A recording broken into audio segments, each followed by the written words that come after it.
particular believing in God, there are a lot of different responses that people give you depending on where they're coming from. Some people paint themselves as skeptics. I don't buy it. Prove it to me.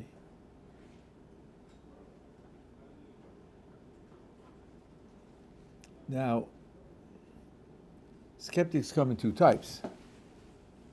There are people who are atheists, which means they have a position. Position is, there is no God. Then there are skeptics who are agnostics. They say, you haven't proven it to me, so I'm not going to sign on, but I'm not opposed because it hasn't been proved to me that there is no God. So I'm not taking a position. I think you can hear that the second position is safer, because if a person's an atheist, you could ask him, okay, show me your proof there is no God. And that's not going to be easy. But if he's an agnostic, then he seems to have no responsibilities. He's not taking a position. And that's because he doesn't see proof on either side. Isn't that obviously the right thing to do? Obviously beyond any kind of critique, because he's not committing himself either way. I think there are two weaknesses in the agnostic's position. One is, yes, in terms of belief, there are three possibilities. You can believe it, disbelieve it, which means to believe the opposite, or you can decide not to make up your mind. Those three options are open to you. But in action, there's almost never the third option. Let's take Torah, let's take Judaism. Today's Wednesday. In 48 hours, it's going to be Shabbat. Well, are you going to observe Shabbat or not observe Shabbat? There's no third option. I'm not going to observe it, I'm not going to not observe it. I'm going to be on the moon.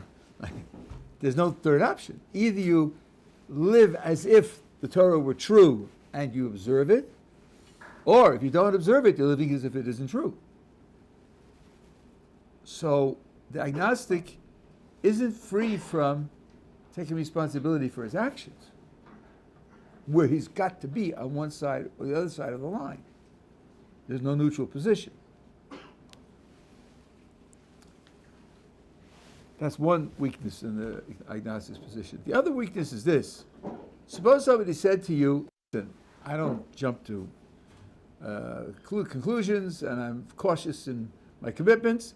I'm an agnostic about the Holocaust. I don't know. There are people who say yes, there are people who say no. There are debates and discussions. I'm an agnostic about the Holocaust. Is that acceptable? Just not taking a position.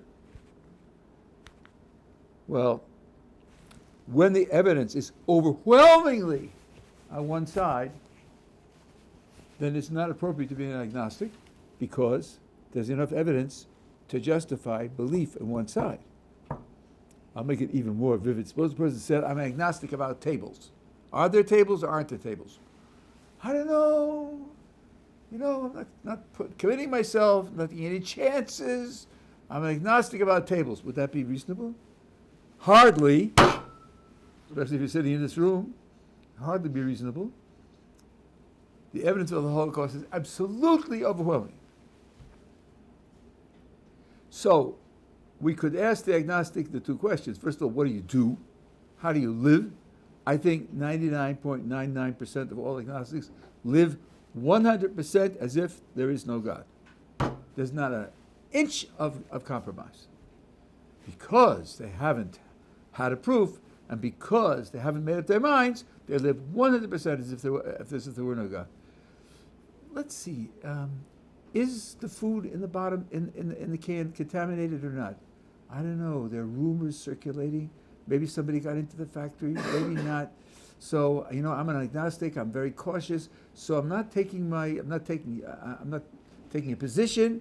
Maybe it's contaminated. Maybe it isn't. And then he opens the can and he swallows down the food. I think you'd wonder whether he really is an agnostic.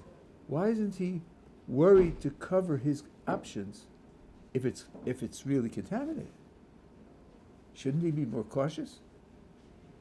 Maybe a person should say, well, I don't know whether there is a God or not. I don't know whether there was a revelation at Sinai or not. I don't know whether the creator of the universe wants me to keep Shabbat, and therefore, maybe I should keep Shabbat, because if there is a creator and he wants it, there could be consequences for not keeping it. I've never met an agnostic who took a position like that. Never. So I wonder how sincerely felt his agnosticism is. And also, I would ask him whether he's looked at the evidence, surveyed the evidence, pro and con. It's a fairly large proposition with lots of implications for how you live. I remember when I went to college as a freshman, of course I was an atheist. Everybody was. Nobody to drink beer with if you're a believer in God. It was out of the question. Had any of us ever read a book on religion? No. Had any of us ever read a book on atheism? No. That was the style. You couldn't get around if you weren't an atheist. So I think that the person who proclaims himself to be an agnostic is not a perfectly acceptable position. It definitely has weaknesses. Now let's probe it a little more. You have all sorts of reactions or explanations of why they don't believe. I only believe in things I can see. I don't believe in things that are invisible. Really? See with your eyes? What about magnetic field or the gravitational field? You don't see that with your eyes. What about the past? The whole history of the universe. Can't see that with your eyes. It's gone. You believe the universe has a past? Or you think it started when you were born? You only believe in things that you could see? Really? How about possibilities? Do you believe in possibilities? Why did you take the book? You didn't have to take the book. You could have left it there. What's could have? Could have is what didn't happen, but it could have happened. Can you see the could have? If you have a CCTV camera, you could see him take the book. That you could see. What camera will give you a picture of the could have that didn't happen? You surely believe in it because you live your practical life on those things all the time. Could have done differently. Should have done differently. So that's not going to wash. I only believe in things that I can see. How about I only believe in things I can understand? It's got to make sense to me before I believe it. Well, understand is a very flexible term. But how about light? Light. Like coming out of the LED bulbs or from the sun. Believe in light? You understand light? Nobody understands light. Nobody. The biggest experts in quantum mechanics say the theory can predict what will happen when we do an experiment, but why it does that and how it does that, we have absolutely no idea. As one said, it's not that the quantum world is stranger than you think, it's stranger than you can think. Which Richard Feynman said, if you think you understand it, then you don't know what it says. Because if you knew what it says, you'd realize that you didn't understand it. You really use your understanding as the criterion of whether you accept something is real or not? What about unexplained puzzles? I just saw an article. I have to read it. I just saw the headline. The continuing inability to explain how water freezes. Man, we're talking about that for a long time. Chemistry is really very sophisticated. Still, somehow, what happens in your freezer is like just not grasped. It's not on the table. But of course, it exists. You put ice cubes in your drink, so you know it exists. You just don't understand it. There are lots of things that we don't understand. Until the 20th century, nobody understood why the stars shine. Why do stars shine? Where's the light come from? You know, when I light a fire, sooner or later the fuel is used up and it goes out. But those stars have been there for as long as human beings have been looking at the sky. They report the same stars coming at the same times of the year, and they just keep shining. What makes that work? Of course, if somebody tells you nuclear fusion, that's fine if you understand what nuclear fusion is. And if it's just words like Coca-Cola, so then having the name for it doesn't mean you understand it. So the idea of making my understanding the limits of my world is very, very unrealistic.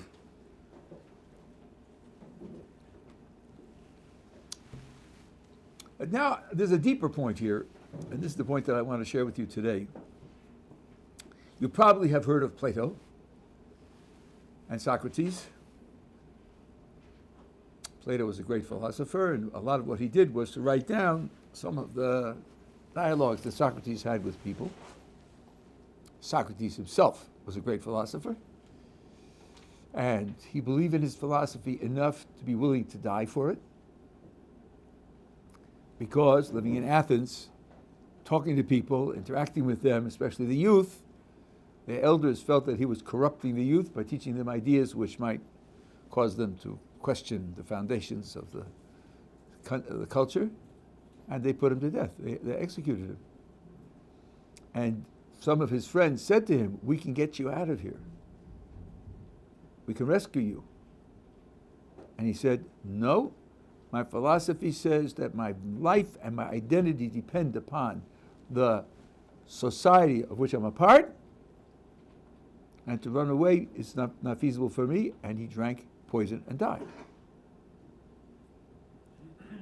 Socrates is held up as a real philosophical hero, and I think justly. But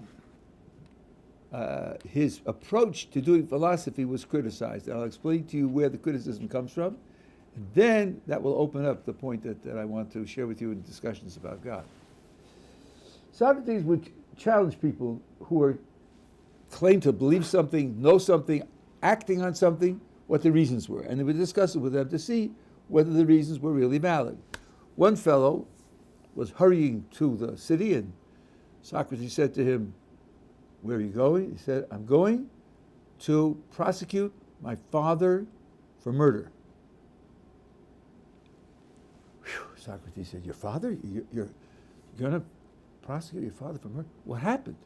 "Well, we have a slave, and the slave misbehaved, and my father tied him up and said he'll be back in a little while, and then he got distracted with other things, and the slave died." "Okay, your father tied up a slave and got distracted, and he came back, and he was dead. You're going to prosecute your father for murder? Gee, you must know what's right and what's wrong, what's good and what's bad, what's just and what's unjust. You must have a good grasp of those concepts before you're going to engineer your father's death. Could you explain to me what you mean by right and wrong, what you mean by good and bad? Could you explain to me how you get consequences about it, what its foundations are?" And he engages him in a discussion, a dialogue, a debate, where he ties the fellow up in knots. he contradicts himself, and he can't explain this, and his definitions are incoherent. At the end, the fellow says, well, it's getting late, I have to go to the court. It doesn't stop him. The fact that he himself can't give any account of what's right and what's wrong and why it's right and wrong and what the limits might be doesn't stop him. He's going to the court to prosecute his father for murder. So this piece of literature is supposed to illustrate how people act in ways that are really irrational because they themselves they don't know what they're doing or why they're doing it, and can go to great extreme of doing actions that have terrible consequences, and the idea that it's important to think things out. And it's taken up one of the great pieces of Western philosophy. A 20th century philosopher said, Socrates is pulling a fast one here. Socrates presents himself in the following way. You're going to kill your father. You certainly should know good and evil, right and wrong, justice and injustice. Let's hear what you have to say. And then we'll discuss it to see whether you really know what you're doing or you don't know what you're doing. The whole subject of discussion is the other guy. He's on trial. Does he have understanding of what he's doing or not? Socrates? He's not on trial. He's just questioning the other guy.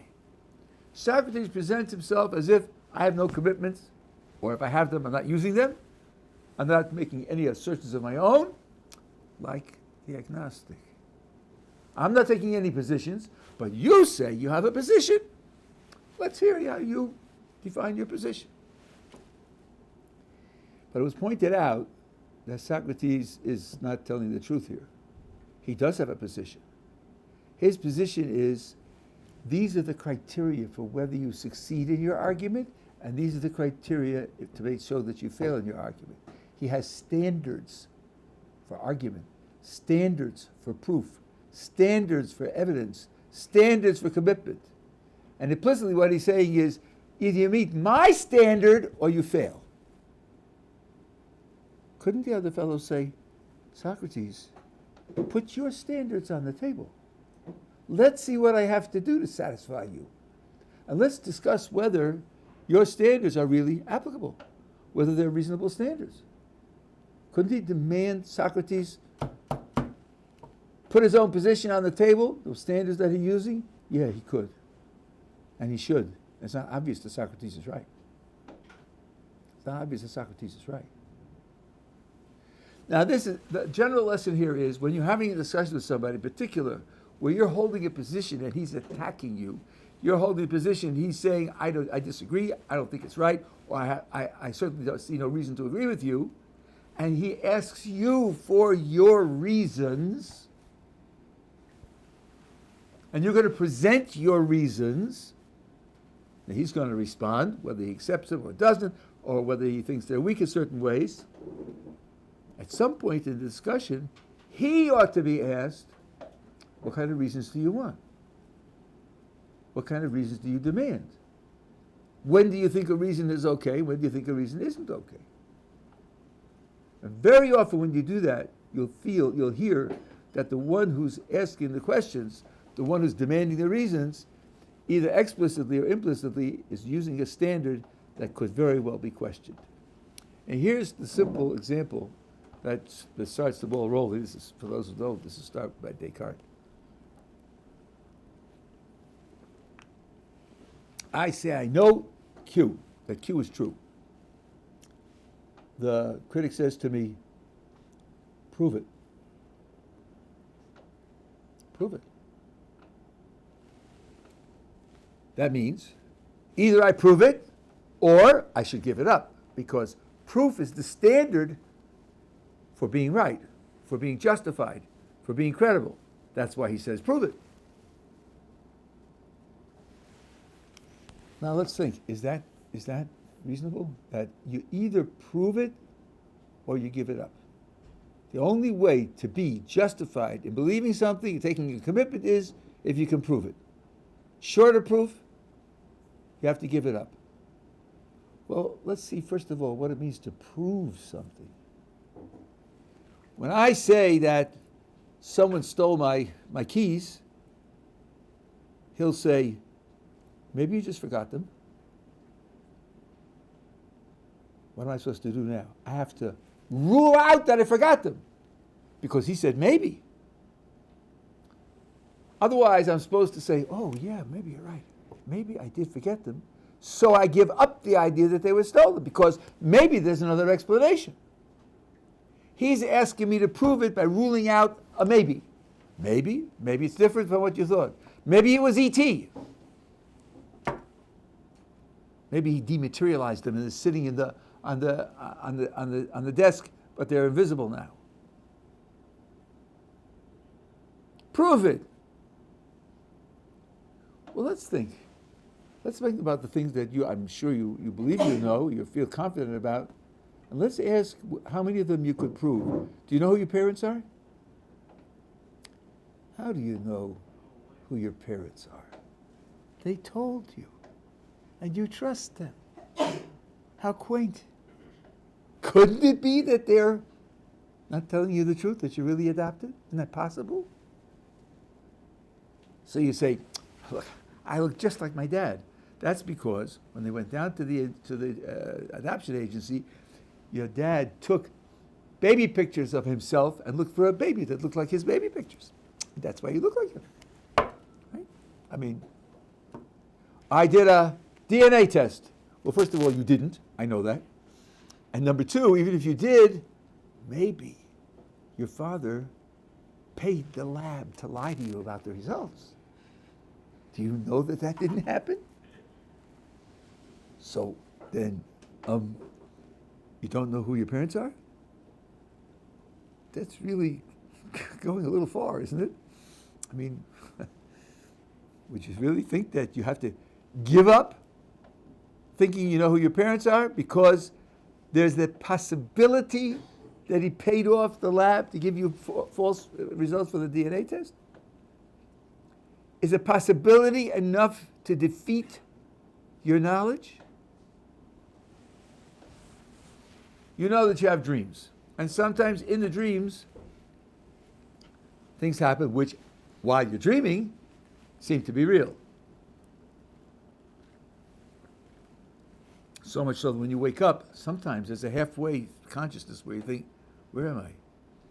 Am I running on the mountainside, or am I at home? Looks like home. And then you wake up. So suppose somebody says to you, how do you know you're not dreaming right now? You're not going to wake up in 5 minutes. Well, if you mean, can I rule it out? Can I show for sure that it's wrong? That might be hard to do. Does that mean that I shouldn't take seriously that I'm awake? Oh, no problem shooting the gun at that human figure because it's only a dream. Nothing's going to happen. I can't prove it's not a dream, so why shouldn't I shoot the gun?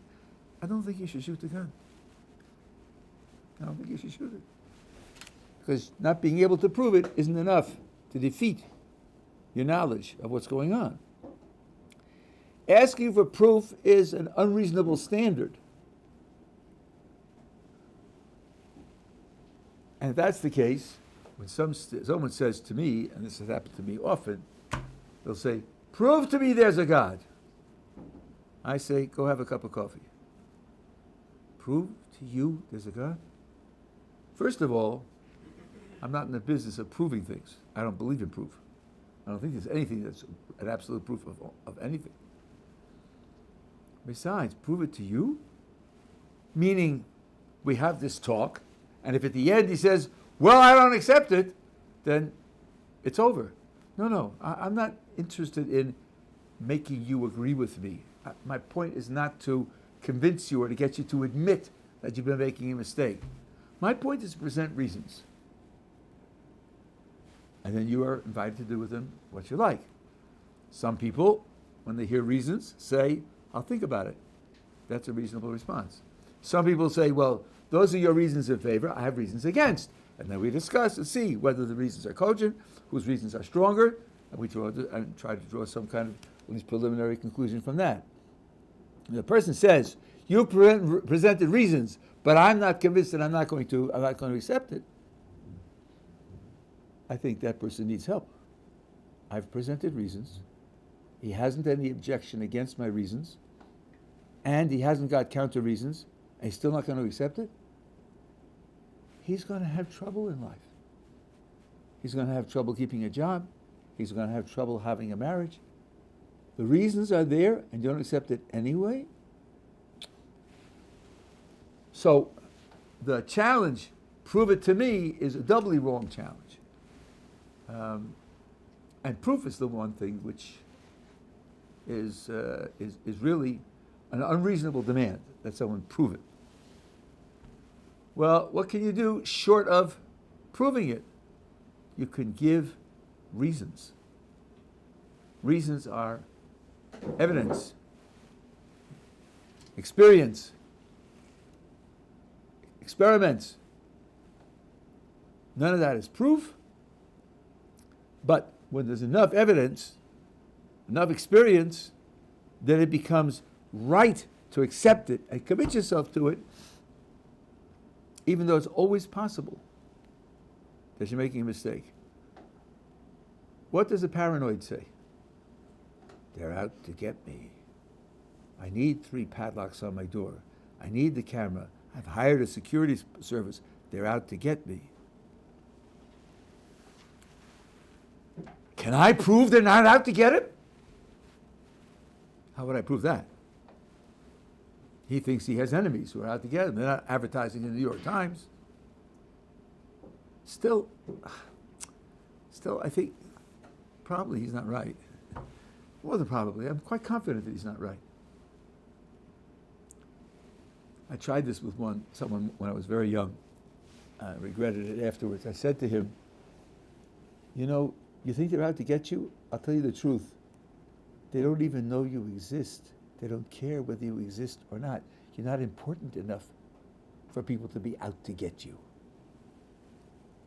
Because I felt he was using this paranoia to reassure himself that he's really important. He's so important that they want to kill him. It wasn't a nice thing to do, and I don't think it helped his psychological condition. But if you demand proof, then he says, prove to me that they're out to get me, and if not, I'm keeping 3 padlocks on my door. So I say, no, I'm so sorry. You show me what good reason you have to think they are out to get you, what you've suffered in the past, what emails, messages you've intercepted, what evidence you have from people who know them. Show me the evidence. Not enough. Conspiracy theories are like that also. There's always something which is hidden where you can't see it. The microchips that they put into the vaccine, which now program you and to do what the government wants you to do. But of course, they're invisible to you, and they're not detectable, and then they tell their stories. So the idea of proof is not an acceptable criterion. You have someone that you know for 25 years, and you're friends with the person, and you've shared things together, and you've helped each other, and so forth and so on. And somebody says, how do you know he's not just building on your confidence so that he can stab you in the back?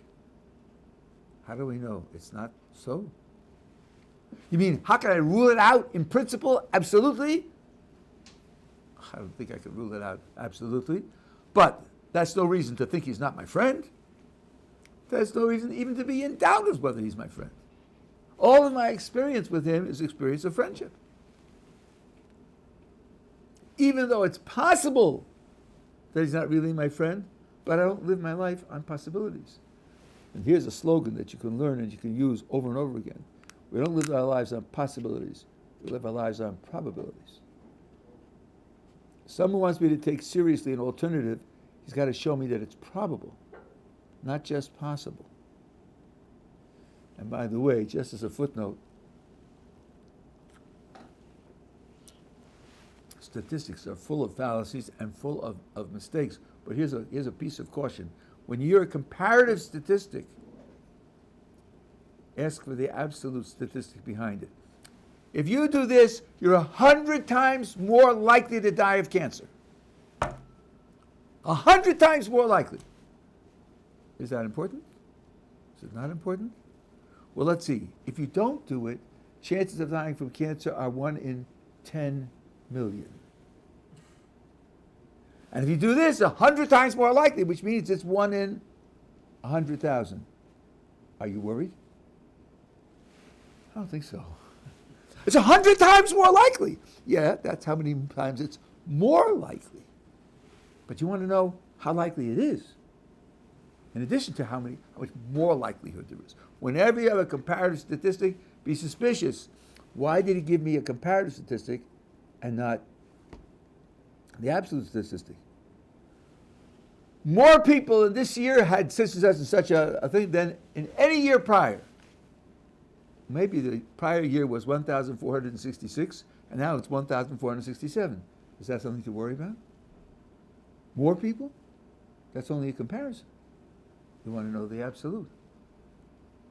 So here too, when somebody says to me, there's a possibility that what I'm saying is incorrect, the question is, what's the probability? And why should I accept it? Now, one of the ways that you decide what is in your world is you look around, you see what's happening, and you ask, why is it happening?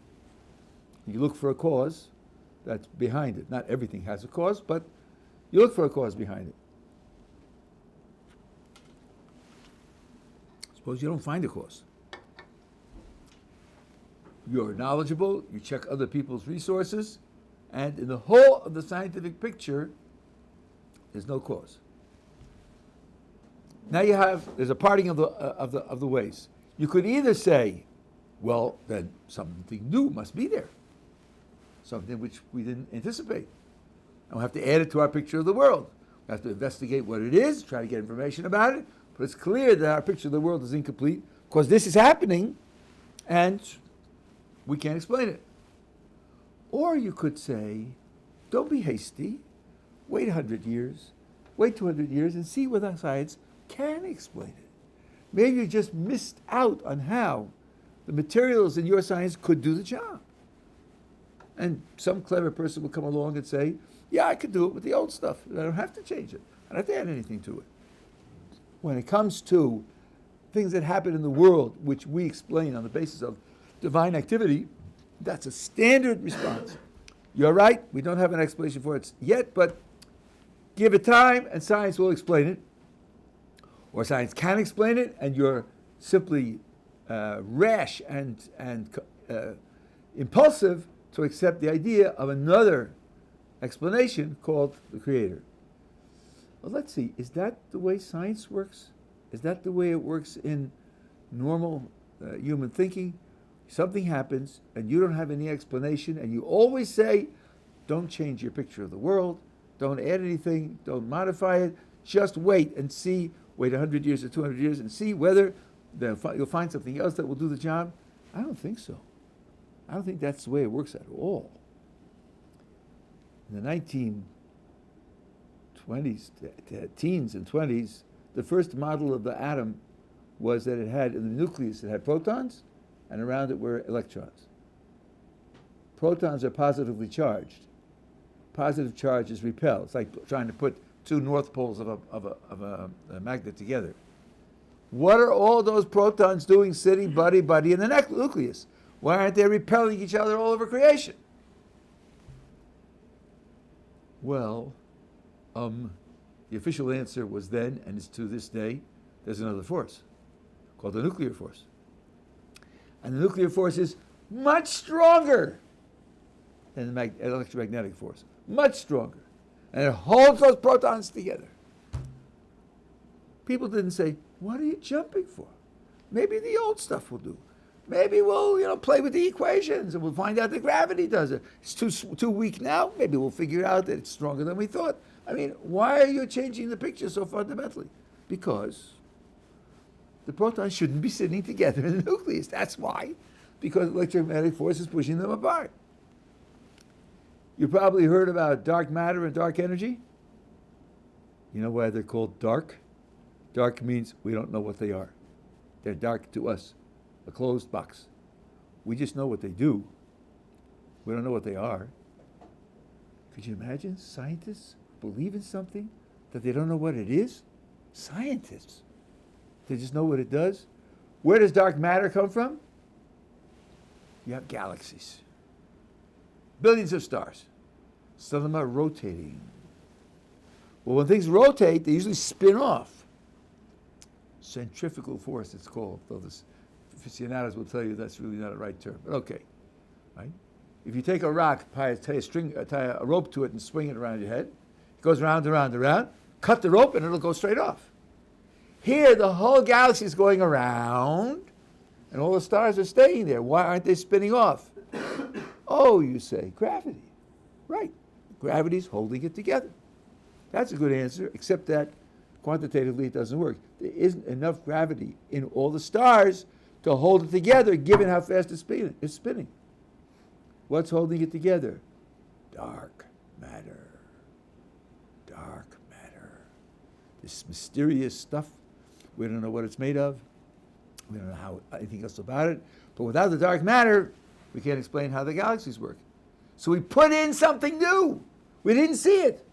We don't know how to see it. But we can't explain how the galaxies hold together. And by the way, dark matter is something like 25% of the whole universe. Then it's something else, the expansion of the universe. You had a big bang. Okay, now stuff is scattering, but there's gravity. So you think, okay, there was a big explosion, so to speak, and there's scattering, but gravity should slow it down. Gravity means things are pulling against the explosion and slowing it down, right? So you should see the expansion of the universe slowing down all the time. Well, you don't see that. At a certain point, the expansion of the universe speeds up. Why is it doing that? Like another bang in the middle. Not quite so big, but also a bang. Well, we don't know what it is, so it's called dark energy. Dark energy. Because it's happening. We don't say, stick with the old stuff a couple of hundred years and we'll find an explanation without something new. No. We put something in, which we don't understand at all, called dark energy. That's about 70% of the universe. Keeping track, dark matter was 25. This is 70. Together is 95. 95% of the universe, we have no clue what it is. All of our science is about the 5% left over. How's that? Pretty encouraging for your knowledge of the universe, right? So is it really true that we don't add new agents, add new powers, add new forces when we're confronted with something we can't explain? No, it's not true. Actually, we do typically do that. Freud introduced the world to the unconscious.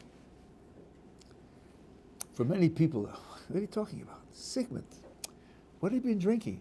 You're telling me I really want X. I want it. I desire it. I don't know that I want it. How could that be? People were very skeptical. How could that be? But he could explain things that people do that other people couldn't explain, so they accepted it. So now you come to the Big Bang. Stephen Hawking writes in a brief history of time, we didn't want to accept the Big Bang. We didn't want to accept the beginning to the universe because that smacks of a creator. We don't want to have any truck with that. Creator. Come on, we're scientists. We don't believe in creators. So we concocted the steady state theory, which I'll spare you, but you could look it up, which meant that even though the universe is expanding, it's always been the same and there's no beginning.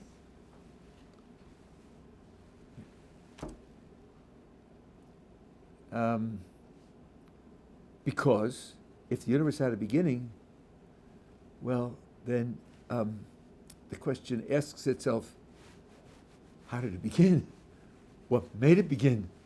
The universe is a pretty big place.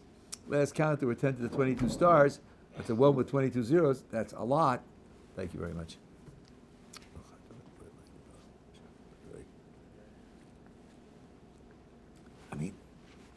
And you're telling me that it wasn't always there, so shouldn't we have some explanation of where it came from? how it came into existence. Just going to accept that without explaining it.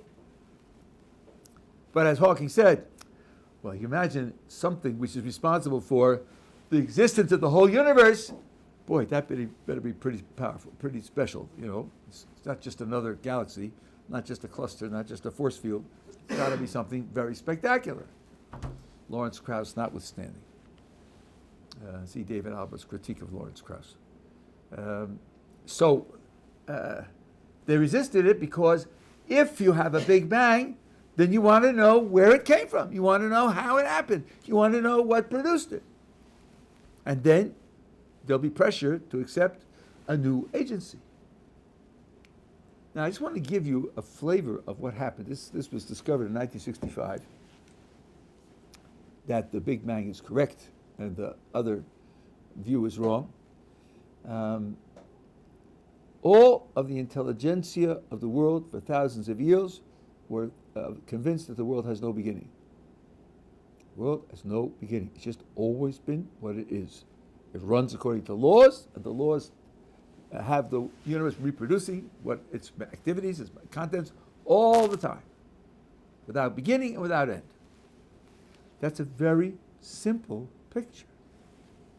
All you have to do is observe what's going on and figure out, every chicken comes from an egg and every egg comes from a chicken.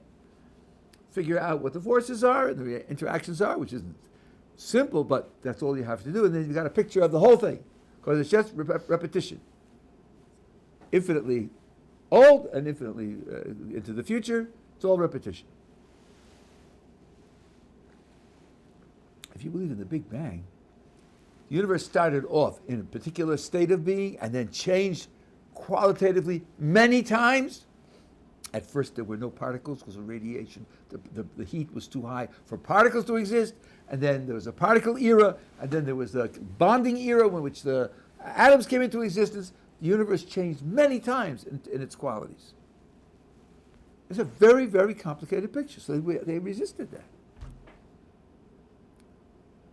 When they were forced to accept it, there were those who said, gee, I've heard of a book which says the universe has a beginning. It's called the Bible. In the beginning, God created the heavens and the earth. And for thousands of years, all you guys have been laughing up your sleeves at it. Yeah, that's what those ignorant, superficial, superstitious people believe. And now, really? Turns out, that's right. I mean, that's pretty surprising. We didn't expect some ancient, primitive text to get something like that right, and the whole rest of the world to get it wrong. That wasn't in the cards. Nobody predicted that. So at this point, I think you have to ask two questions. Number one, if the universe came into existence, maybe we should take seriously the idea that there's something behind it that brought it into existence. And number two, if this primitive, inconsequential, superstitious, ancient people have this simplistic, primitive, superstitious book, and in that book it's written what we discovered in 1965, maybe that book is, a little different from what we thought. It's not just what the anthropologists told us, that these poor ignorant savages were imagining things in order to sleep better at night and so forth and so on. Maybe something more is going on. So these observations, I think, point in the direction of a reasoned argument to believe in God. If someone says, yeah, but it still could be, our answer to him is, you're right, could be other things. I'm not working to rule out all other possibilities.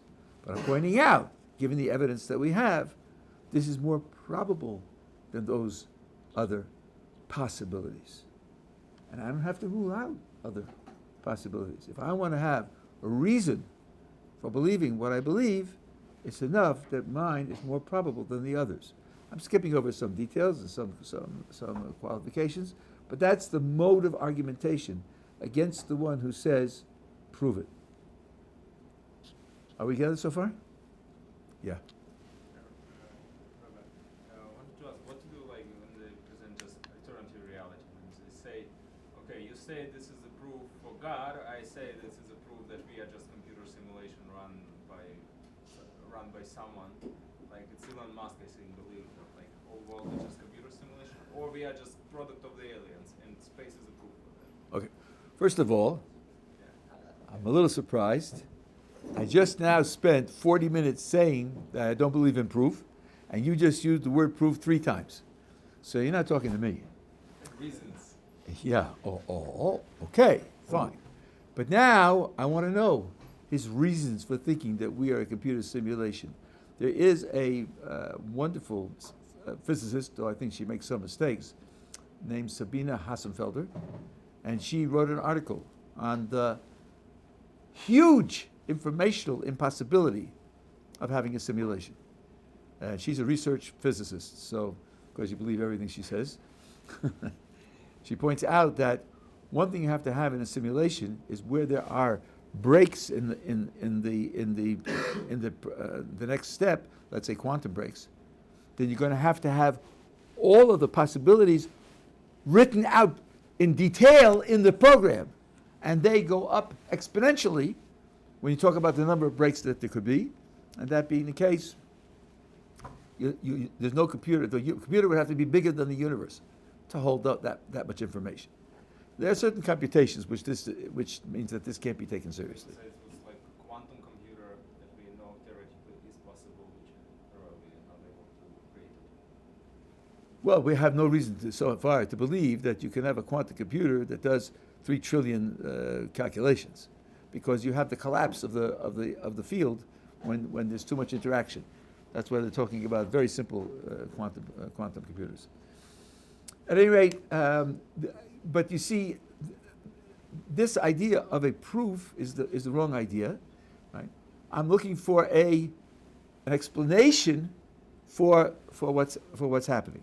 So now you have to go through all the data and see what the data is. This idea that we are as computer simulation doesn't handle a Big Bang at all. You need a Big Bang to create his computers, to make his computer simulation. Where did he come from? Right? So that's not going to help at all. But like the question, where did the God come from? Okay, so now, That is not answered. yeah, but it's not answered, but it is disqualified. You only ask where something came from if you're sure that it came. But if it didn't come at all, then you don't ask, where did it come from?